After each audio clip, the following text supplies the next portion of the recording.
शरद जो कि हमारे साथ जयपुर से जुड़ रहे हैं। शरद, महिलाएं पूरी उत्सुकता और जोर शोर से निकल कर पहुंची हैं वोट डालने के लिए और कह रही हैं कि हम तो जल्दी जल्दी काम खत्म करके आ गए हैं अपना वोट डालने के लिए। और इसीलिए जब दोनों पार्टियों ने अपना अपना मैनिफेस्टो तैयार किया था तो भाई महिलाओं को सबसे पहले समझकर, और क्या राजस्थानी, क्या मध्य प्रदेश में हमने देखा, तेलंगाना में देख रहे हैं, हर जगह जो मतदाता सबसे ज्यादा लोगों के फोकस में, जो सबसे बड़ा वोट बैंक बन गया है, वो है महिलाएं, जिनकी अभी तक पूछ नहीं होती थी। बिल्कुल सही कहा आप श्वेता।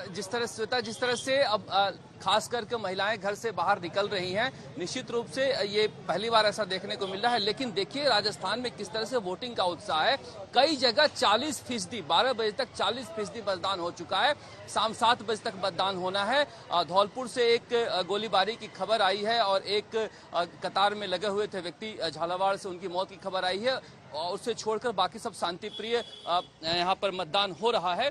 ये हम एक अल्पसंख्यक इलाके में है, मतदान केंद्र में, जहां पर आपको किस तरह से लोग अंदर तक घुसे हुए हैं दिखाना चाह रहे थे आप लोगों को।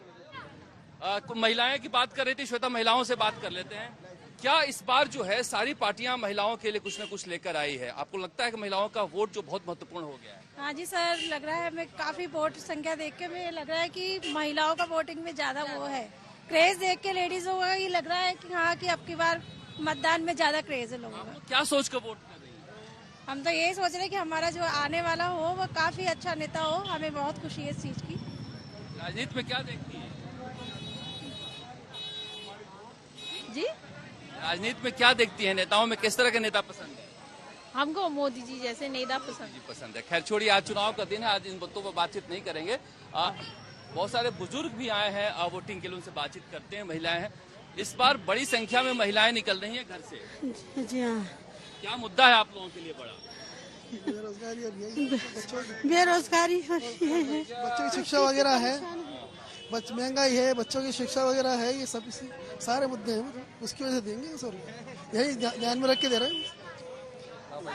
ये सारे मुद्दे इसे ध्यान में रखकर दे रहे हैं। देखिएगा श्वेता, जाने की जगह नहीं है, इस तरह के हालात हैं। एक बोध का हम दिखा रहे हैं आपको, जहां पर अमीन कागजी और हरेंद्र बंटवारा चुनाव लड़ रहे हैं। यहाँ पर ये स्थिति है कि घुसना मुश्किल हो गया है, अंदर तक कतारें हैं। तो इस तरह का उत्साह नजर आ रहा है। खासकर अल्पसंख्यक इलाकों में भी बहुत भीड़ नजर आ रही है और बाहरी इलाकों में भी भीड़ नजर आ रही है। चारदीवारी के इलाके में जी बड़ी लंबी लाइनें वहां से का मुद्दा रहता है हमेशा से। जो सवेरे वहां जब उस इलाके में पूरा मैं देख रही थी तो वहां बड़ी लंबी लंबी लाइनें, और वाकई लंबी लाइनों को देखकर उत्साह ही होता है। और हमेशा मैं एक मिसाल देती हूं कि क्रिकेट के मैच में जैसे आप अपनी टीम को सपोर्ट करने के लिए बड़ी संख्या में निकलते हैं ना, वैसे ही आपको अपनी टीम को जिताना है तो पहुंचिए, ताकि आगे आपको शिकायत करें तो ये कोई ना कहे कि तुमने वोट कहां दिया था। तो वोट दीजिए, चुनिए अपनी सरकार को, घरों से निकलिए। आज हाथों पे वो निशान बहुत जरूरी है जो आपका सबसे बड़ा श्रृंगार आज होगा। अशोक सिंघल हमारे साथ जुड़े हुए हैं सरदारपुरा से। कल से मुख्यमंत्री अशोक गहलोत को पूरी तरीके से उन्होंने फॉलो किया है, हर सवाल उनके सामने रखा है। और आज अब कुछ देर के लिए अब अशोक जी, क्या अशोक गहलोत वहां से अब निकलने वाले हैं? क्या अभी भी वहीं पर हैं? क्योंकि उन्हें तो आकर, वो तो मुख्यमंत्री हैं भाई, उन्हें तो यहां भी आके जायजा लेना है कि बाकी सीटों पर क्या चल रहा है। देखिए, यहाँ वोट डाल के लोगों से मिल करके पूरी फैमिली के साथ उनको जयपुर जाना है। उन्होंने कहा था कि दोपहर के बाद वो जयपुर के लिए निकल जाएंगे। कल से यहाँ पर डेरा डाले हुए थे वो। जैसे मैंने पहले बताया कि तमाम इलाकों में वो गए, लोगों से मिले, घरों में जाके मुलाकात की और तमाम फीडबैक लेते रहे, लोगों से कोऑर्डिनेट करते रहे। लेकिन सबसे बड़ी बात यह है, जो सरदारपुरा है जहाँ पे मैं खड़ा हूँ, जैन मंदिर है, ये जैन भवन है, स्कूल जो है, यहाँ पर वोट डाला उन्होंने पूरी फैमिली के साथ। सुबह से लंबी लंबी कतारें श्वेता यहाँ लगी हुई हैं और अलग अलग लोग, जो फर्स्ट टाइम वोटर्स भी हैं या बुजुर्ग महिलाएं हैं, तमाम तबके के लोगों से मैंने जब बात की तो उनका अलग अलग कंसर्न थे। जो स्टूडेंट्स से फर्स्ट टाइम वोट डाला, उनका ये था कि पेपर लीक वाला मुद्दे को लेकर कंसर्न था उनका। रोजगार को लेके कंसर्न है कुछ लोगों को, महिलाओं को महिला सुरक्षा की बात थी, गैस की बात थी, गैस सिलेंडर को लेकर बातचीत की।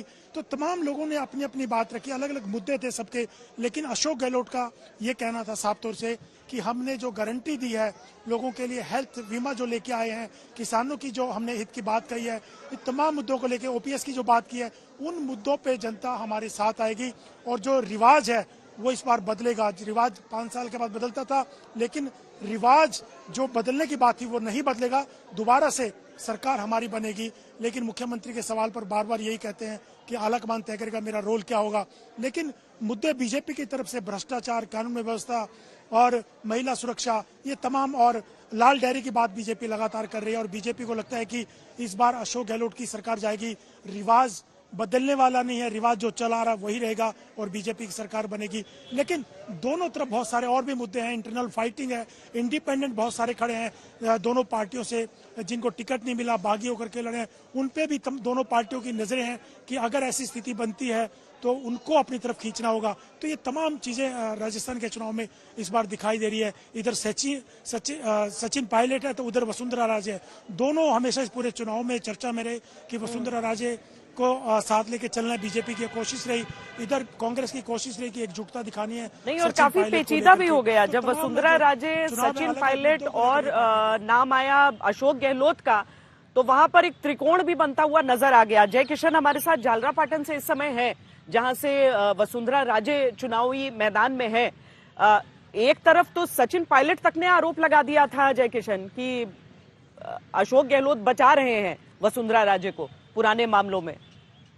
माफ कीजिएगा, देवांकुर है वहां से।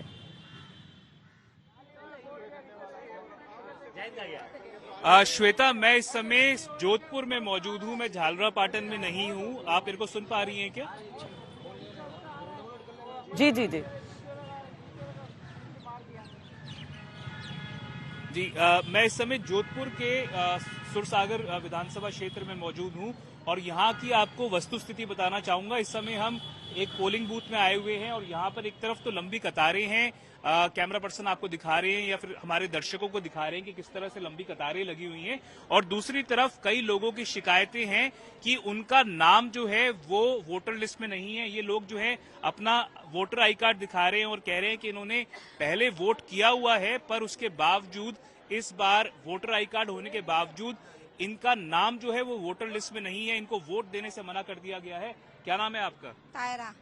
तो ये बताएं कि आपका वोटर आई कार्ड में देख रहा हूँ, पर आपको क्या कहा गया है वोट देने से? क्या तुम्हारा नाम हटा दिया गया है? हटा दिया तो मैंने क्या कैसे हटाया? तो क्या बोल रहे कि बस हट गया, आपके बोर्ड लगेगा, अभी नहीं लगेगा आपका बोर्ड। क्या आपको भी यही कहा है? हाँ, मैंने 5 साल पहले वोट दिया था और अब के मेरा वोट नहीं लग रहा, ना मेरे घर वाला का किसी का भी नाम नहीं है, और जिंदा है हम, अभी कोई मरिया नहीं है। तो श्वेता, ये रुखसाना बानो है, ये कह रही है इनका ये भी अपना वोटर आई कार्ड दिखा रही हैं और कह रही है इनका नाम वोटर लिस्ट में नहीं है। कुछ और लोग भी हैं, करीब 25-30 लोग जो इकट्ठे हैं वो बता रहे हैं। कुछ लोगों का नाम जो जिंदा लोग हैं उनको कह दिया गया है कि आपकी तो मृत्यु दिखा दी गई है और आपका नाम वोटर लिस्ट में नहीं है।